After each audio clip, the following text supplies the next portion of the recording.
A strategic plan to build back stronger in what's been described as a narrow window of opportunity during COVID-19. Deputy Prime Minister and Finance Minister Heng Swee Keat said this of the budget during his closing speech in Parliament today.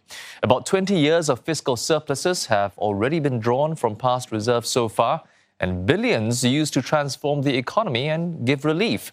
Mr. Heng says this means the government must spend even more carefully in the years ahead. Brandon Tanoto with more. Up to $53.7 billion. That's how much Singapore is prepared to draw from its past reserves to support businesses and save jobs during COVID-19.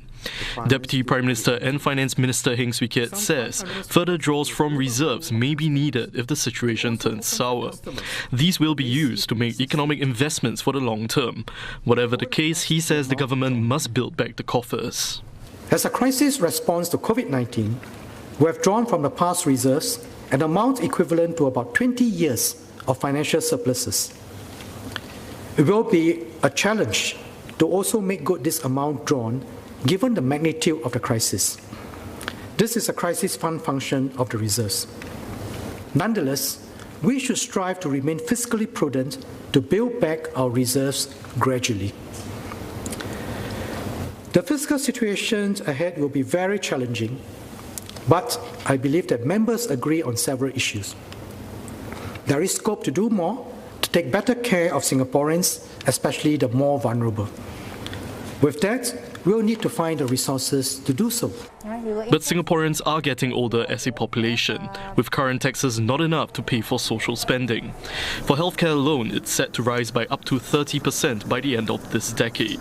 Mr. Heng says even raising the goods and services tax won't give ample cover. Since 2007, we have already increased various taxes to collect more from those with more means, which are then transferred to our lower income. All this while, over the 14 years, the GST rate has remained unchanged at 7%. We will be in a budget deficit if not for the contribution from reserves in the form of Net Investment Returns Contribution, or NIRC. Economic growth alone is not likely to raise enough revenues to meet our needs. The honest but hard conclusion is that we will need to raise more tax revenue. As to MP suggestions of a wealth tax on the more well-off, Mr. Heng agrees there's scope to review this. But he says that alone isn't enough to replace the impending GST hike. He also took issue with suggestions to use proceeds from land sales. We should treat our land as a scarce and finite asset. Selling land does not give the government more resources and should not directly support our expenditure.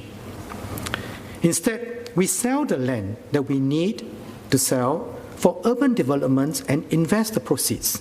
Once the government gets used to relying on land sales to fund spending, the government has a vested interest to keep land prices high or to sell more land. Both options are terrible.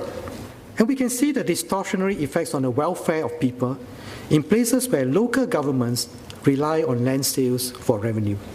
To take pressure off current spending, the government wants to issue bonds worth up to $90 billion to borrow and pay for long-term infrastructure. It's doing so for the first time in decades. But Mr. Heng cautioned against borrowing to fund soft capital such as education, which one MP says is a type of long-term investment. We have to refrain from the temptation to borrow for what are essentially recurrent expenditures. In many countries, there is a tendency to expand the scope of what constitutes soft capital beyond the original intentions. When used to fund increases to government subsidies or social transfer, it is really more recurrent spending.